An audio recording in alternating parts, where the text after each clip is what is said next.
నంద్యాల పట్టణంలో ఈ నెల 21వ తేదీ ఆదివారం సాయంత్రం 4 గంటలకు స్థానిక బాలాజీ కాంప్లెక్స్ కేశవరెడ్డి స్కూల్ ప్రాంగణంలో హిందూ సమ్మేళనాన్ని నిర్వహిస్తున్నట్లు నిర్వాహకులు తెలిపారు. రాష్ట్రీయ స్వయం సేవక్ సంఘ్ 100 సంవత్సరాల ఉత్సవాల సందర్భంగా హిందూ సమ్మేళనం నిర్వహిస్తున్నట్లు బాలాజీ కాంప్లెక్స్ బస్తీ హిందూ సమ్మేళన అధ్యక్షులు సిలివేరు వేణుగోపాల్ తెలిపారు. ఈ నెల 21వ తేదీ ఆదివారం సాయంత్రం 4 గంటలకు హిందూ సమ్మేళనం విజయవంతం చేయాలని కోరారు. ప్రతి హిందూ కుటుంబ సమేతంగా రావాలని పిలుపునిచ్చారు. హిందూ ధర్మం, సంస్కృతి పరిరక్షణతో పాటు సమాజంలో ఐక్యతను పెంపొందించడమే లక్ష్యంగా ఈ సమ్మేళనాన్ని నిర్వహిస్తున్నట్లు తెలిపారు. ఈ కార్యక్రమానికి శ్రీ శ్రీ శ్రీ శివ యోగీంద్ర సరస్వతి స్వామీజీ గౌరవ అతిథిగా పాల్గొంటారని తెలిపారు. ముఖ్య అతిథులుగా కండే శ్యామ్ సుందర్లాల్, డాక్టర్ మాధవి, వసుమతి, డాక్టర్ ఉదయ్ శంకర్లు పాల్గొంటారని తెలిపారు.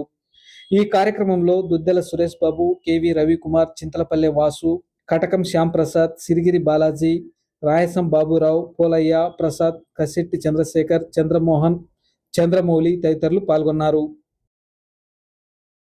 హిందూ సమ్మేళన కార్యక్రమాన్ని మన హిందూ బంధువులంతా కలిసికట్టుగా రేపు జరగబోయే 21/12వ తేదీన 3:30 గంటలకు కేశవరెడ్డి స్కూల్ మైదానంలో అష్టలక్ష్మి ఎంట్రన్స్లో ఈ కార్యక్రమం జయప్రదం చేయాలని మన హిందూ బంధువులంతా నిర్ణయించుకున్నారు. కాబట్టి ఈ కార్యక్రమాన్ని అందరూ కుటుంబ సమేతంగా స్నేహితులతో అందరూ కలిసి వచ్చి జయప్రదం చేయవలసిన కోరుచు.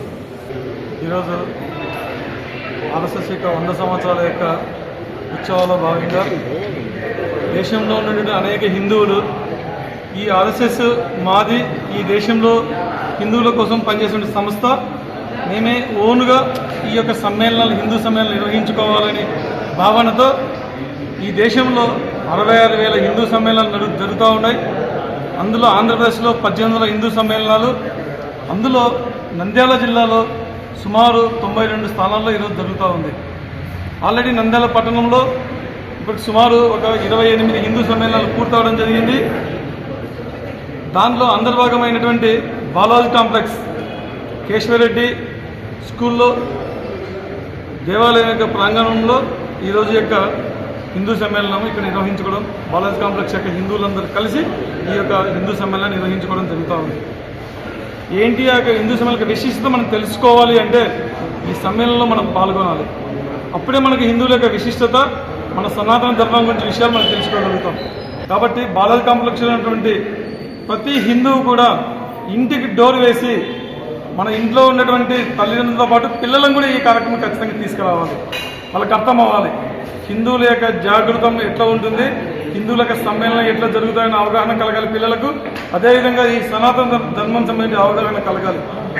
ఆర్ఎస్ఎస్ స్థాపించి 100 సంవత్సరాలు పూర్తయిన సందర్భంగా దేశవ్యాప్తంగా వాళ్ళు కార్యక్రమాలు నిర్వహిస్తున్నారు. ఈ విషయాన్ని సోదరులు చాలా క్లియర్గా చెప్పారు. అందులో భాగంగా నంద్యాల బాలాజీ కాంప్లెక్స్ బస్తీలో ఈ నెల 21వ తారీఖు అనగా ఆదివారం మనం ఒక హిందూ సమ్మేళనం ఏర్పాటు చేయడం జరిగింది. ఈ హిందూ సమ్మేళనానికి ప్రతి ఒక్కరూ కుటుంబ సమేతంగా, అంటే భార్యాభర్తలే కాకుండా పిల్లలను కూడా తీసుకురావాల్సిన బాధ్యత అనేది మన ఒక్కరి మీద ఉంది. ఎందుకంటే రాబో కాలానికి వాళ్ళే మన దేశ పౌరులు, మన సంస్కృతికి వాళ్ళే పునాదులు వేసారు. కాబట్టి వాళ్ళకు తెలియాలి ఏది హిందూయిజం అంటే ఏమి, హిందువులుగా మనం ఎలా జీవించాలి, హిందువులుగా ఎలా గర్వపడాలి అనే దాని మీద ఒక ఇటువంటి సమ్మేళనాలు జరగడం అనేది నిజంగా అభినందనీయం. ఈరోజు ఆర్ఎస్ఎస్ 100 సంవత్సరాలు పూర్తయిన సందర్భంగా జరుపుతున్నారు. కానీ యాక్చువల్గా ఇటువంటివి మన హిందువులు జాగృతం చేయడానికి జరిగే సమ్మేళనం. ఇది ఆర్ఎస్ఎస్ కార్యకర్తలు ఇంకోరో చేస్తున్నారు అనుకోవద్దండి. ఇది మనందరం చేస్తున్న కార్యక్రమం. కాబట్టి దీనికి ప్రతి ఒక్కరం వచ్చి పెద్దలు ఇచ్చిన సందేశాన్ని మనం వినాలని చెప్పి కూడా నేను సందర్భంగా కోరుతున్నా. దేశం కోసం, ధర్మం కోసం, సంస్కృతి సాంప్రదాయాలను నిలబెట్టడం కోసం ప్రయత్నం చేస్తున్నటువంటి విషయం అందరికీ తెలిసిందే. అందులో భాగంగా సమాజంలో మార్పు కోసం ఈ శతాబ్ది అంతా కూడా అనేక కార్యక్రమాలు చేయడం జరుగుతూ ఉంది. ఇప్పటికీ గణేష్ స్వయం సేవకుల యొక్క విజయదశమి ఉత్సవం ఒకటి పూర్తి అయిపోయింది. రెండవది వచ్చేసి ప్రతి ఇంటికి సంఘం అనేటువంటి పిలుపుతోటి ప్రతి ఇంటికి కూడా గృహ సంపర్కం చేయడం జరిగింది. మూడవ కార్యక్రమం వచ్చేసి హిందూ సమ్మేళనాలు.